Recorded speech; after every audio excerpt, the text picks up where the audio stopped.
الأعزاء، سبق لفيدرالية اليسار الديمقراطي كما قيل أن تقدمت بمقترح قانون للعفو العام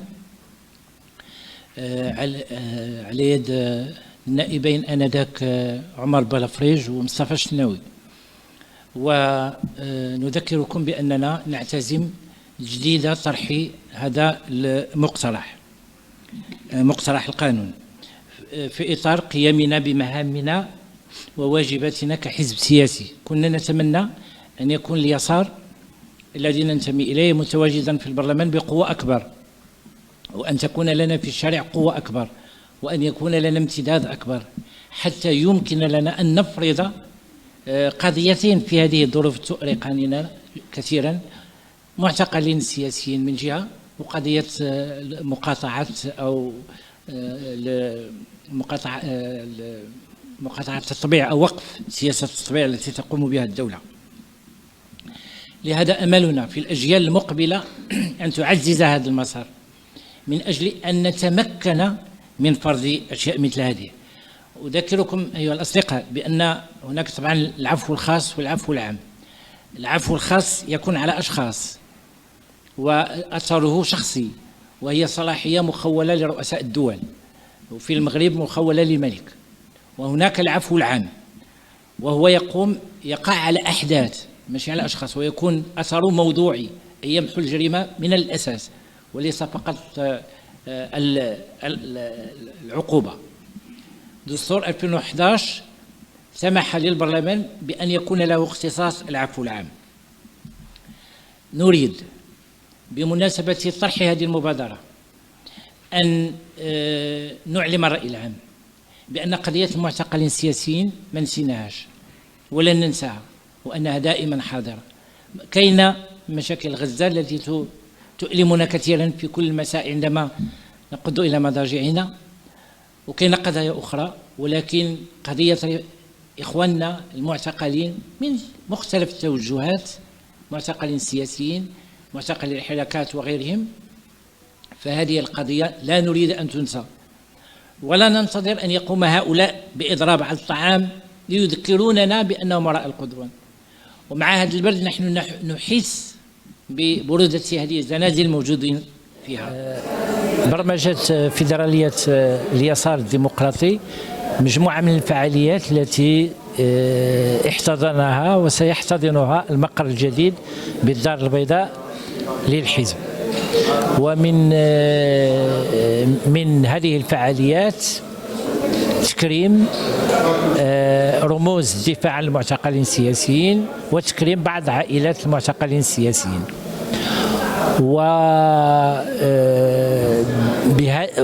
بهذه المناسبة أخبرنا العائلات وأخبرنا المحامين والمدافعين عن حقوق الإنسان بأننا نهيئ مقترح قانون للعفو العام لنضعه في البرلمان. سبق للرفيقين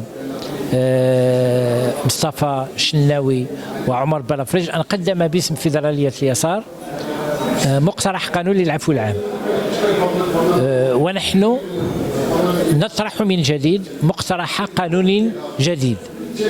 هذا المقترح نرمي من خلاله إلى إصدار البرلمان عفوا عن كل ما تبقى من المعتقلين على خلفية الحركات الشعبية التي عرفتها منطقة الريف. وفي نفس الوقت إطلاق سراح المدونين والصحفيين أو الشخصيات التي تبعت على خلفيات إما أفعال لها علاقة بالمس بالنظام العام بما يدخل عادة في إطار المس بالنظام العام، أو أفعال تدخل في دائرة جرائم الحق العام. وهذه الملفات التي يعني ندخلها في إطار هذا مقترح قانون هي تلك التي حسمت الهيئات الحقوقية الدولية والمقررين الأمميين بأن الاعتقال فيها كان تعسفيا. فلهذا اعتبرنا بأنه من 2016 إلى 2023 هاد الأشخاص الذين لهم علاقة بهذه الأشياء يجب أن يطلق سراحهم جميعا. اللي وقفوا المقترح هذا علاش ما تقبل؟ لا، مصير المقترح الأول بقي جامدا، وكان هذا المقترح مرتبطا أساسا الحراكات التي عرفها المغرب في يعني 2017 ومن بعد. ولكن هذا المقترح الثاني الذي نتقدم به لم نقم بوضعه بعد، فنحن نتحاور مع العائلات ونتحاور مع المدافعين عن حقوق الإنسان لبلورته، وأخبرناهم وسنقدمه، ولكن لا نريد أن يكون بديلا عن أي مبادرة. نحن سنساند أي مبادرة لإطلاق سراح هؤلاء المعتقلين السياسيين، لأنه في نفس الوقت الذي نرى فيه بأن هناك معتقل سياسي في المغرب نلاحظ بأن هامش الحرية يضيق شيئا فشيئا، وأن الإعلام السمعي البصري العمومي المفروض أن يفتح يعني نقاش حر ويستحضر فيه الرأي والرأي المخالف، أن هذه الأشياء بدأت يعني مساحتها تضيق بشكل فظيع جدا. ليس هناك حوار سياسي حقيقي في المغرب، وأن أصحاب الرأي المخالف يعاملون كأعداء كخصوم يجب تحييدهم. وأدى هذا إلى أن لدينا اليوم منفيون سياسيون، مجموعة من الأطر التي البلاد في حاجة إليهم موجودين في الخارج لا يستطيعون الدخول خوفا من أن يعني يجدوا في انتظارهم مجموعة من التهم الجاهزة التي لا أول لها ولا آخر. وهذا الوضع لا يمكن أن يستمر. وفي الماضي كانت يعني تكون هناك مراحل ديال التشدد والاعتقال والقمع، ولكن بعد ذلك تأتي بعض الدورات أو بعض لحظات انفتاح. ولكن اليوم نحس بأنه دورة التشدد والقمع يعني طالت بشكل كبير. يعني ألا يخشى الحاكمون أن يؤدي هذا إلى احتقان، وأن يتفاقم هذا الاحتقان فيمكن أن يؤدي إلى انفجار؟ نحن في حاجة إلى انفراج سياسي، ونحن كفيدرالية اليسار سنتعاون مع كل من له نية صادقة في تحقيق هذا الانفراج السياسي. تقول بالنسبة للمعتقلين المعتقلين الصحفيين هما جوج الأنواع. هناك مدونون، طبعا مجموعة من المدونين يعاقبون على أساس تدوينات بأنها فيها إهانة لهيئات أو مؤسسات عمومية أو شيء من هذا القبيل. والأصل أن التعبير عن الرأي لا يمكن أن يقود صاحبه إلى السجن، هذا الأصل. هذا عبرهم. وهناك مدونون وصحفيون توبعوا على أساس جرائم الحق العام، يعني اعتداءات جنسية أو إلى غير ذلك من يعني الاتهامات. لكن المحاكمات ليس في نظر الحقوقيين المغاربة فقط، بل في نظر حقوقيين أجانب لهم يعني درجة كبيرة من الاحترافية والحيادية. وفي نظر تقارير أممية اعتقالهم تعسفي، لأن المحاكمة يعني عرفت اختلالات فظيعة، اختلالات يعني كنا نعتقد بأن المغرب طوى مع تلك الاختلالات، اختلالات عديدة جدا، ويمكن العودة إلى مرافعات الدفاع للوقوف عليها، من جملتها مثلا التفسير الواسع للقانون. يعني مثلا قانون التجارة في البشر لقد تم تأويله بشكل واسع، وأنتم تعلمون بأنه القاضي الجنائي ملزم بالتفسير الضيق للقانون الجنائي، لا يمكن أن يفسر تفسيرا واسعا يدخل فيه عدد من الوقائع يعني لم تكن إرادة المشرع أصلا منصرفة إليه عندما وضع ذلك النص. يمكن أن نتحدث عن ظروف الاعتقال، عن يعني القول بالتلبس في غياب التلبس، إلى عدة يعني نماذج لهذه الاختلالات التي عرفتها.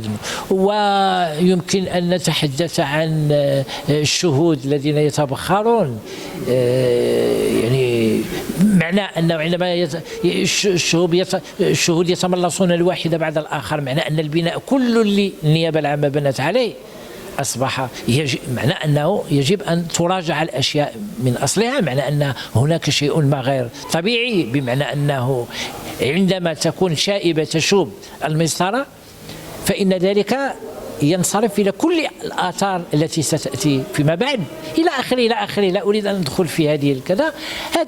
هناك منظمات حقوقية قالت كلمتها الفصل في الموضوع، هيئات ومقررين أمميين قالوا كلمتهم الفصل. ونحن كمغرب كدولة ملزمون بأن نقدم سنويا يعني تقارير في ما يتعلق بتنفيذ تلك التوصيات وتلك التقارير.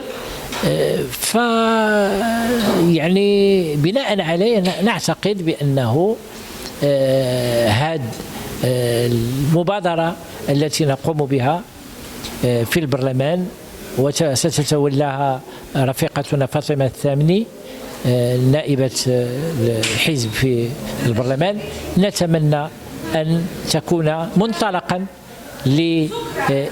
لإعادة طرح قضية الاعتقال السياسي وإفراغ السجون المغربية من المعتقلين السياسيين.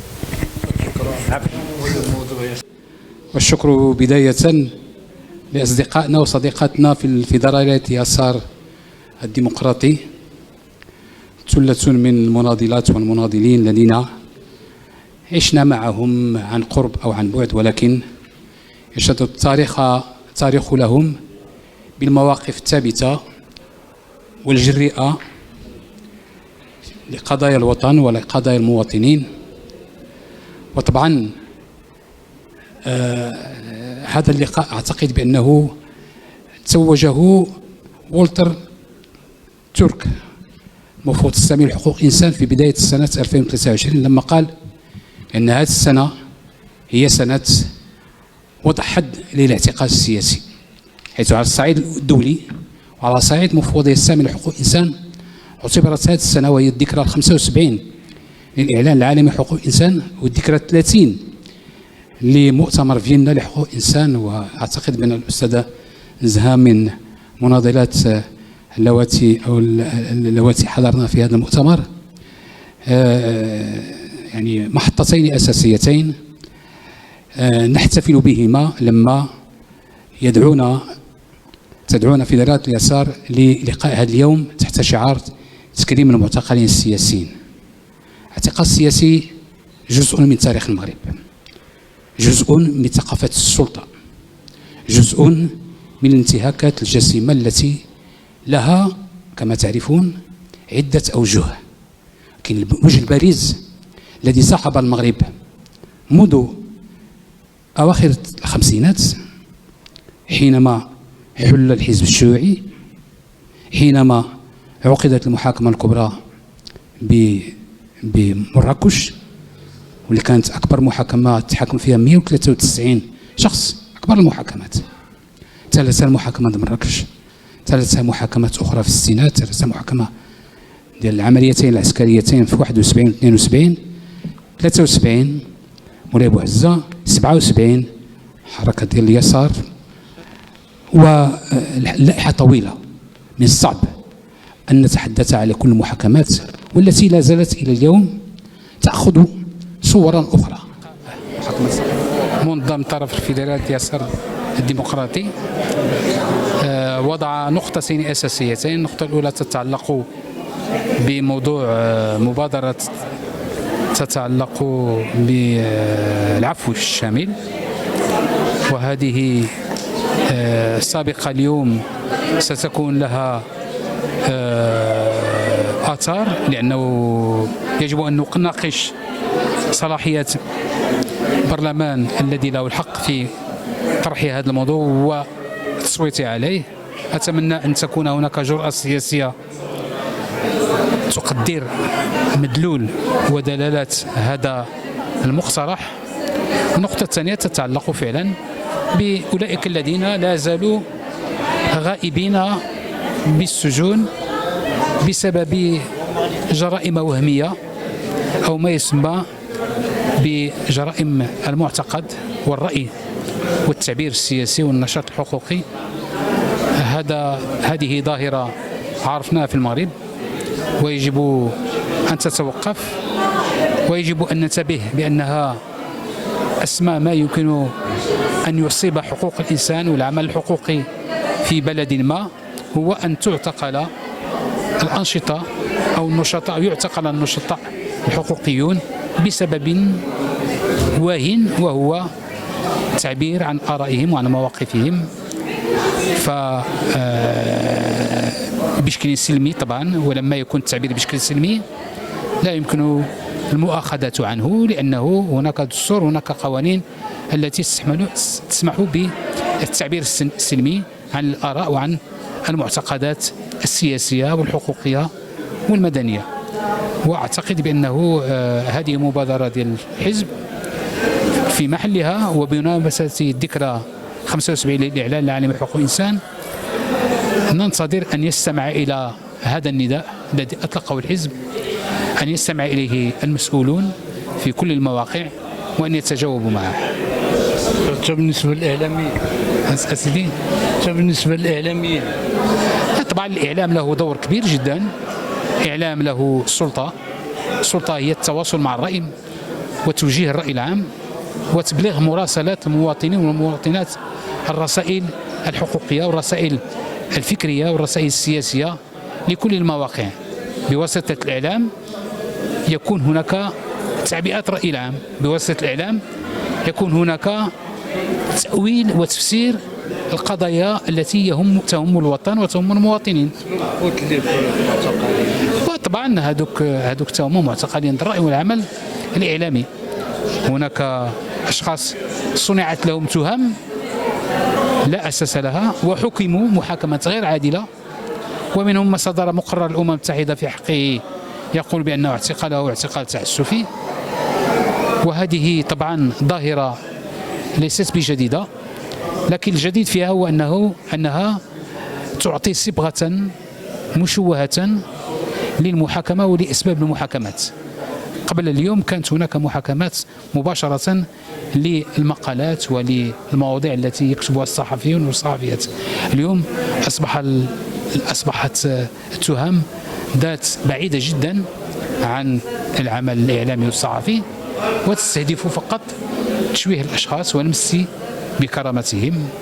أتمنى أن تتوقف هذه العمليات التي إما أنها انتقام أو أنها ثأر ضد أقلام تخدم قضايا الوطن الحقيقية والعادلة وقضايا المواطنين الحقيقية والعادلة. أرجو ما تنسوش تابونوا في القناة وتفعلوا الجرس باش يوصلكم مزيد من الفيديوهات معكم تيفي.